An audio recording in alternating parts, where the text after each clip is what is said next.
جمال الوجود بذكر الإله وتصفو الحياة بنور وبركاته. Alhamdulillahi rabbil alamin, wassalatu wassalamu ala ashrafil anbiya'i wal mursalin wa ala alihi wa sahbihi wa man tabi'ahum bi ihsan ila yaumiddin. Amma ba'd. Jemaah salat maghrib yang rahmati Allah tabaraka wa taala, alhamdulillah, bersyukur kita kepada Allah tabaraka wa taala. Salawat dan salam kepada Rasul sallallahu alaihi wasallam. Jemaah salat maghrib yang rahmati Allah, para ulama kita mengatakan bahwa salah satu prinsip agama Islam adalah menyelisihi orang-orang kafir, terutama yang berkaitan dengan akidah dan juga berkaitan dengan ibadah. Dan termasuk bagian yang harus kita selisihi sebagai seorang yang beriman adalah menyelisihi orang-orang kafir dalam perayaan-perayaan mereka. Kita dapati banyak sekali hadis-hadis yang menceritakan bagaimana Rasul sallallahu alaihi wasallam berusaha untuk menyelisihi, mengkhilafi orang-orang kafir. Di antaranya adalah ketika Rasul SAW ada beberapa kali berpuasa pada hari Sabtu dan hari Ahad. Maka ditanya oleh Aisyah radhiyallahu anha, "Wahai Rasulullah, aku perhatikan engkau berpuasa pada hari Sabtu dan hari Ahad. Kenapa?" Kata Rasul SAW, "Wahai Aisyah, ketahuilah bahwa hari Sabtu dan hari Ahad itu adalah hari rayanya orang-orang musyrikin." Ya, Sabtu itu biasanya dirayakan oleh orang Yahudi, dan hari Ahad itu dirayakan oleh orang-orang Nasrani. Maka kata Rasulullah, "Fa uhibbu an ukhalifahuma."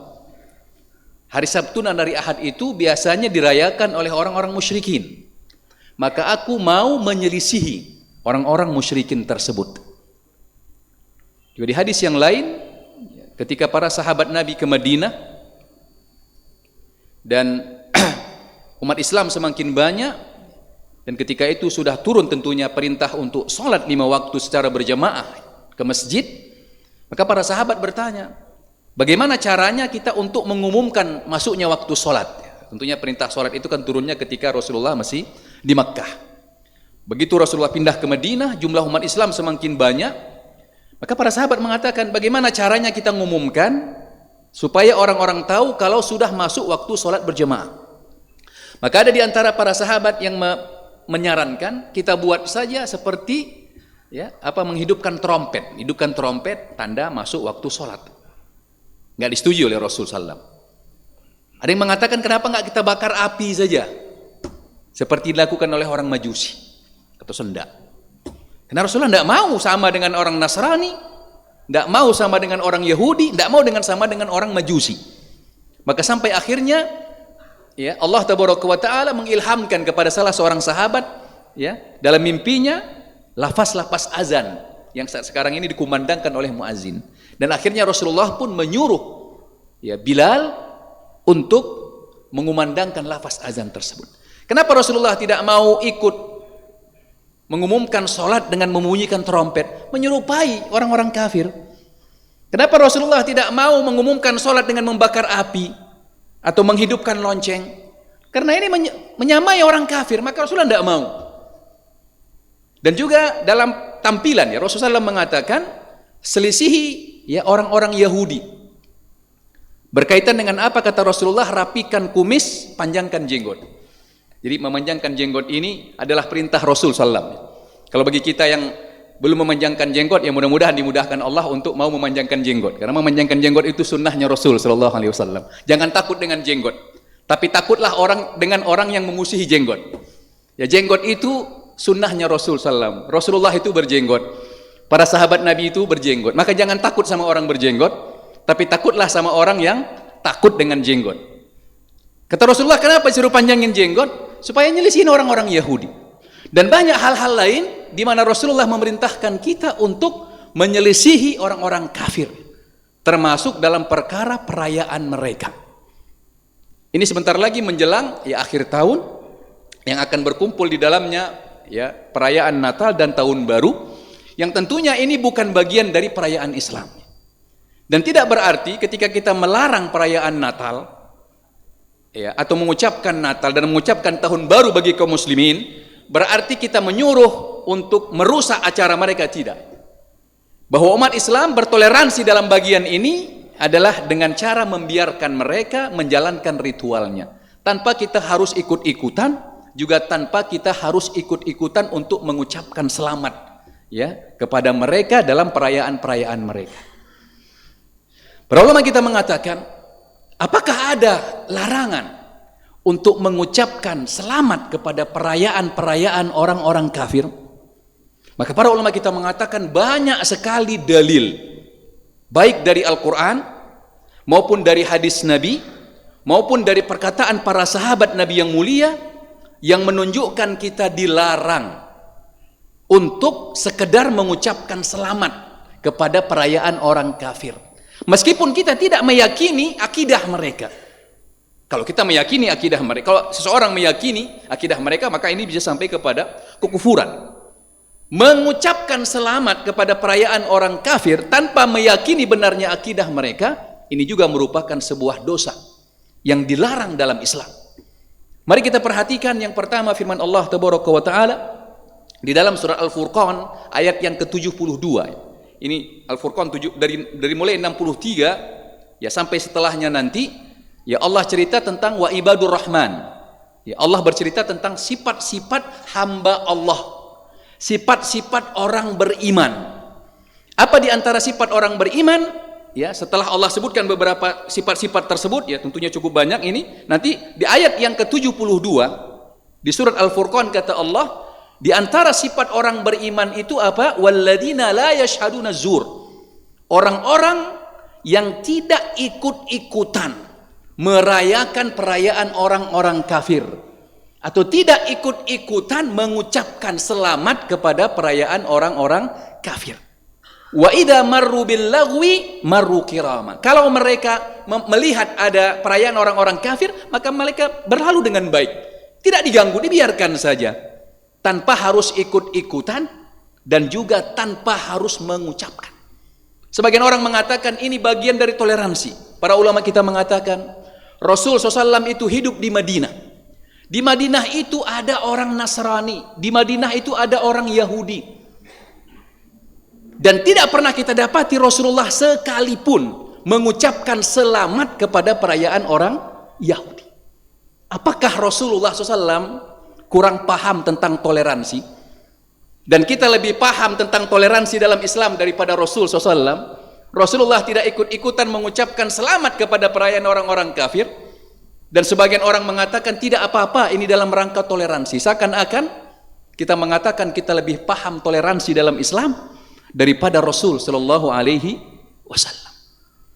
Al-Furqan 72 tadi menyebutkan salah satu sifat orang beriman, tidak ikut-ikutan merayakan perayaan orang kafir, tidak ikut-ikutan mengucapkan selamat kepada perayaan-perayaan orang kafir. Artinya apa? Yang ikut-ikutan itu bukan bagian dari sifat orang yang beriman. Yang kedua, ketika Rasulullah SAW datang ke Madinah, maka di Madinah itu orang-orang Madinah sebelum mereka masuk Islam punya dua perayaan, dua hari raya. Namanya yang pertama Nairuz, yang kedua Mahrojan.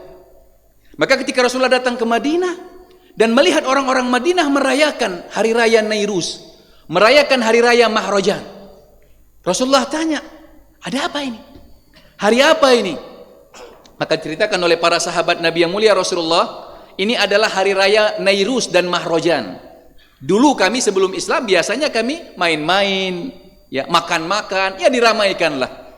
Kata Rasulullah, innallaha qad abdalakum khairan minhuma Idul Fitri wa Idul Adha.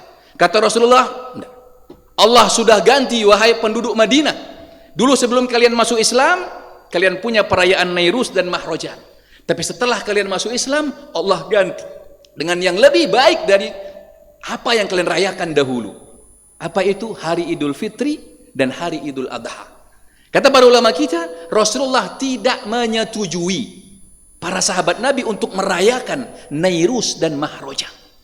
Ini artinya apa? Rasulullah mengingatkan kepada sahabat, jangan ikut-ikutan. Padahal para sahabat itu akidahnya luar biasa. Jangan kita merasa seakan-akan, wah itu kan sahabat, kalau kita tidak apa-apa, seakan-akan akidah kita lebih hebat dari para sahabat Nabi yang mulia. Rasulullah tidak ikut-ikutan, ya, merayakan hal tersebut. Juga kasus yang lain, ada salah seorang sahabat Nabi yang pernah bernazar untuk menyembelih di sebuah tempat namanya Babuana. Sebuah tempat namanya Babuana.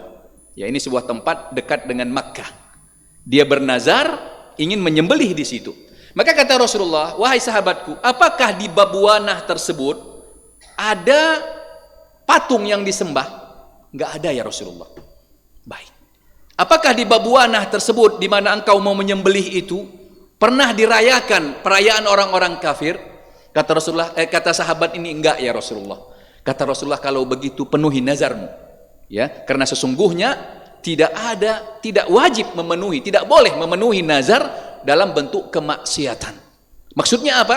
Kalau di tempat itu ada perayaan, pernah dirayakan perayaan orang kafir, dan kamu mau niat bernazar menyembelih di situ, kata Rasulullah, jangan lakukan karena itu maksiat.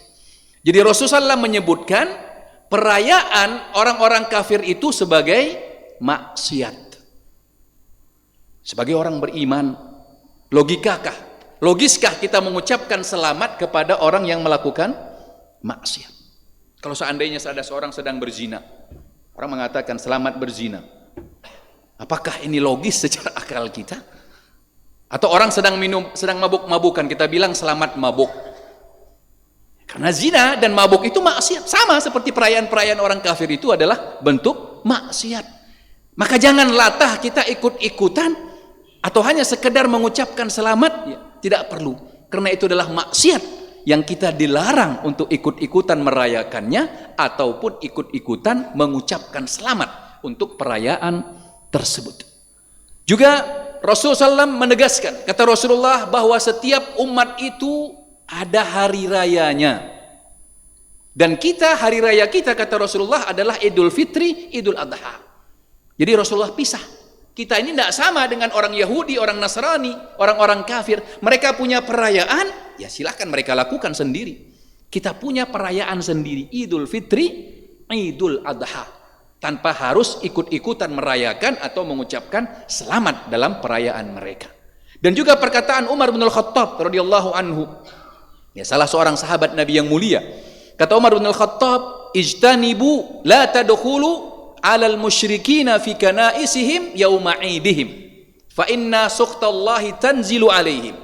Kata Umar bin Al-Khattab, jangan kalian masuk ke tempat-tempat ritual, ke tempat-tempat ibadahnya orang-orang musyrik, orang-orang kafir pada waktu hari-hari perayaan mereka. Kenapa? Kata Umar bin Al-Khattab, sesungguhnya ketika mereka merayakan hari raya mereka, laknat Allah sedang turun. Pantaskah kita mengucapkan selamat kepada sesuatu, kepada hari yang sedang turun laknat Allah? Ada orang kena musibah umpamanya, banjir, kita bilang selamat banjir.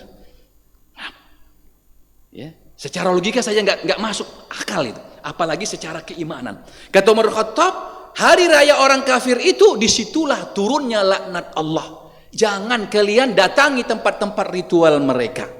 Meskipun kadang-kadang kita melihat, ya, cukup sedih kita sebagai umat Islam ketika perayaan-perayaan orang kafir justru ngumpul di sekitar tempat ritual, tempat ibadah. Kata Umar bin Khattab, jangan, laknat Allah sedang turun. Jangan-jangan datang musibah, datang azab, dan ada kita di situ. Waliyahulbillah, seharusnya kita jauh. Bahkan kata Umar bin Khattab di kesempatan yang lain, ijtanibu a'da Allahi fi idihim. Jauhi musuh-musuh Allah, jauhi orang-orang kafir dalam perayaan-perayaan mereka.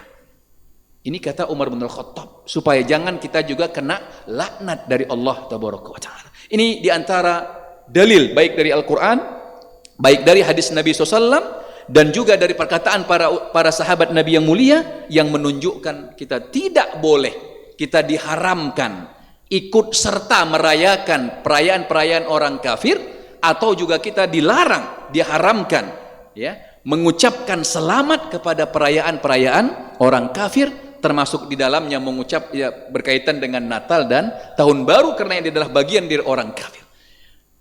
Dan bukan, sekali lagi, kita tetap diperintahkan untuk bertoleransi, dan toleransi itu ada batasnya. Batasannya apa? Cukuplah kita membiarkan mereka merayakan ritual mereka tanpa kita ganggu. Tidak boleh kita ganggu. Ya, ada sebagian orang, kata para ulama kita, berkaitan dengan perayaan orang kafir, manusia terbagi kepada 3 kelompok. Orang Islam ini terbagi kepada 3 kelompok. Kelompok yang pertama, yang mengatakan gak apa-apa ucapkan selamat, yang penting akidah, gak ikut-ikutan. Ya, ini tentunya tidak benar. Rasulullah tidak pernah mengucapkan selamat. Ya, jangan kita merasa lebih pintar dari Rasul SAW dalam beragama ini. Ikut Rasulullah, selesai kita urusan agama ini.